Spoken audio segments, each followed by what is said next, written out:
नमस्कार दोस्तों, welcome to the real Kanpur. पैसा पैसा पैसा पैसा तो सबको चाहिए, पर उसको हैंडल या मैनेज कैसे करना है ये बहुत कम लोग जानते हैं। Today we are decoding money myths, hacks and confusion with certified financial advisor mister Hariom Tripathi ji. नमस्ते सर, कैसे हैं आप? नमस्कार ma'am, all good. Okay, so ये सेशन बहुत स्पेशल होने वाला है। आज का कुछ लोगों को फाइनेंशियल एडवाइस चाहिए होती है और बहुत कम लोग फाइनेंशियली अपनी मनी को कैसे इन्वेस्ट करें, कैसे सेव करें, बहुत कम लोग जानते हैं। सर, हर प्रोफेशन चूज करने के पीछे कोई इंस्पिरेशन होती है। So what inspired you to choose this profession? Ma'am, engineering मैंने करी थी 2007 में। उसके बाद मैंने MBA भी कर लिया, मगर ना इंजीनियरिंग में ना MBA में ना स्कूल टाइम्स में कभी ये बताया गया कि अगले 20-30 साल आप जो कमाएंगे पैसा उसको इन्वेस्ट कैसे करेंगे और कहाँ करेंगे। तो ये मैंने गैप देखा, ये बहुत बड़ा गैप था और आज भी लोग फाइनेंशियली प्लानिंग सही से नहीं कर पाते हैं। इनफैक्ट थोड़ा सा हार्श वर्ड है, मगर आज भी मैं कह सकता हूँ कि बहुत सारे पढ़े लिखे लोग भी फाइनेंशियली इलिटरेट हैं। तो मुझे बहुत बड़ा गैप दिखाई पड़ा और मुझे लगा कि यहाँ पे कुछ किया जा सकता है।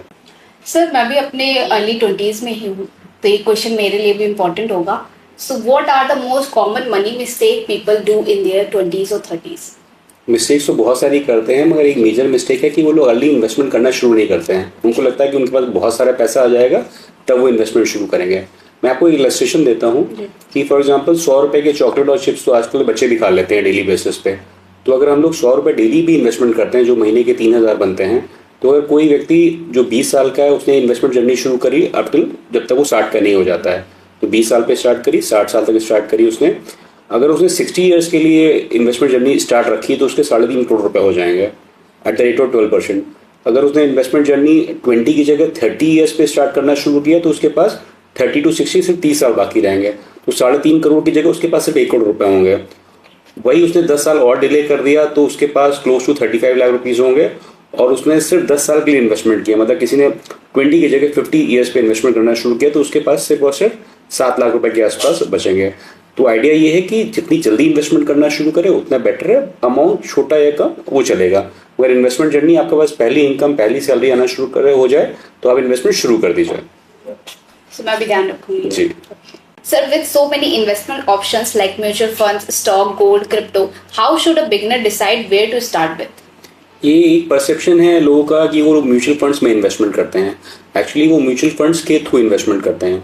तो म्यूचुअल फंड एक ऐसा टूल है जिसमें आप इन्वेस्टमेंट करके गोल्ड में भी इन्वेस्टमेंट कर सकते हैं, प्रॉपर्टीज में भी इन्वेस्टमेंट कर सकते हैं, फिक्स्ड इनकम में भी इन्वेस्टमेंट कर सकते हैं। तो जब आपकी इन्वेस्टमेंट जर्नी शुरू हो रही है तो पहले आपको एक इमरजेंसी फंड बना लेना चाहिए, जो म्यूचुअल फंड्स के लिक्विड फंड्स में भी हो सकता है और आपके बैंक की FDs में भी हो सकता है। उसके बाद धीरे धीरे ग्रेजुअली आप ग्रो करेंगे तो उसके बाद इक्विटीज में भी पैसा डाल सकते हैं, गोल्ड में भी पैसा डाल सकते हैं। टू स्टार्ट विद उनको एक इमरजेंसी फंड बनाना चाहिए जिसमें उनके कम से कम 5 से 6 महीने के household expenses meet out हो सकें।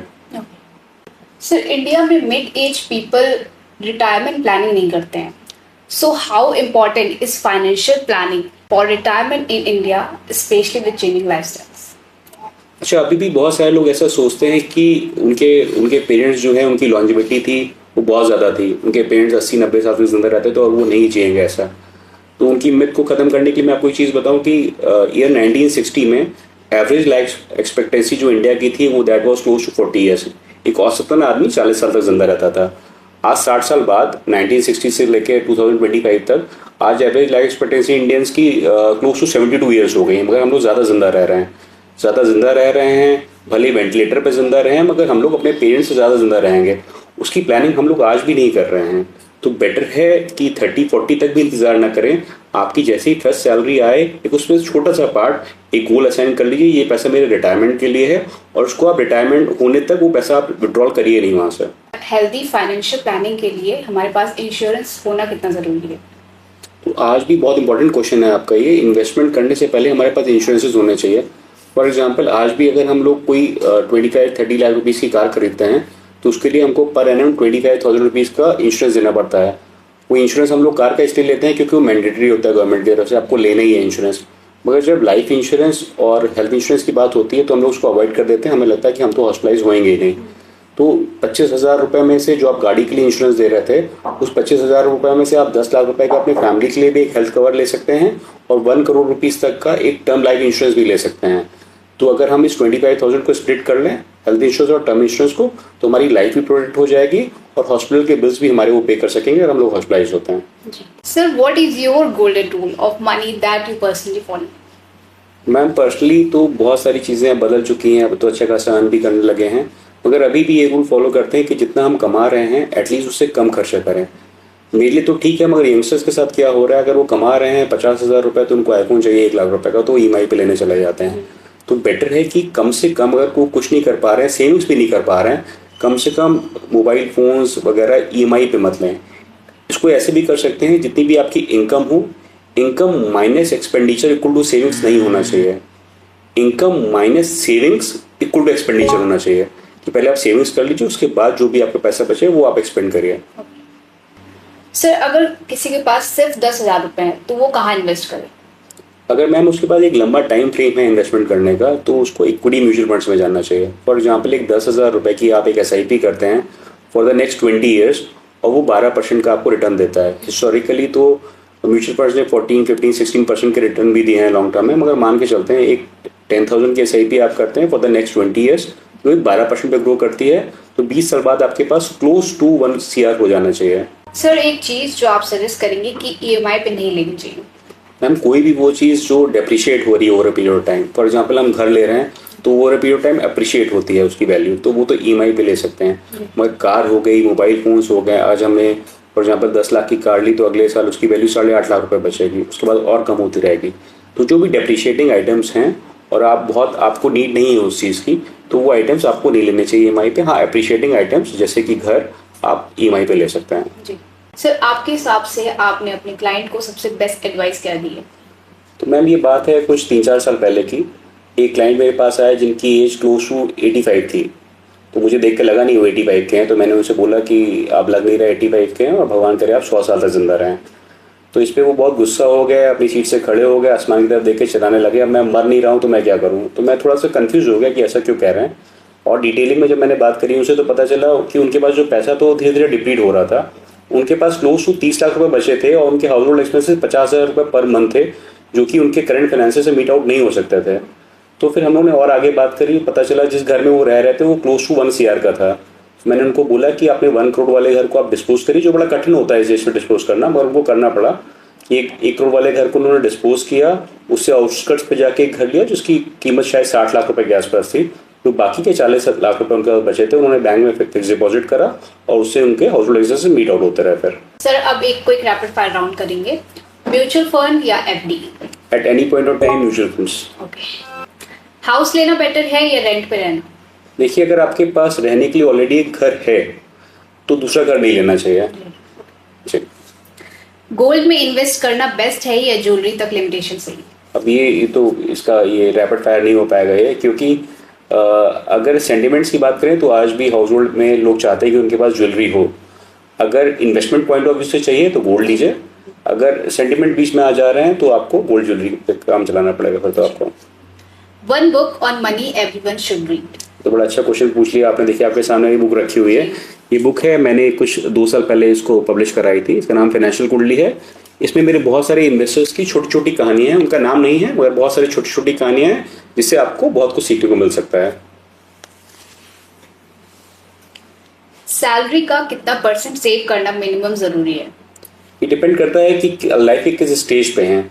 जब आपकी इन्वेस्टमेंट जर्नी शुरू हुई है, जब आपने अर्निंग जर्नी शुरू हुई, जब आपने अर्न करना शुरू किया है, तो अगर आप 10-20% भी करेंगे तो बहुत है। और जैसे जैसे रिस्पॉन्सिबिलिटीज बढ़ती चली जाएंगी, जब आपने मिड 40s में पहुंचेंगे तो एक बड़ा अमाउंट आपको इन्वेस्टमेंट करना चाहिए। वो 30, 40 या 50% भी हो सकता है आपके।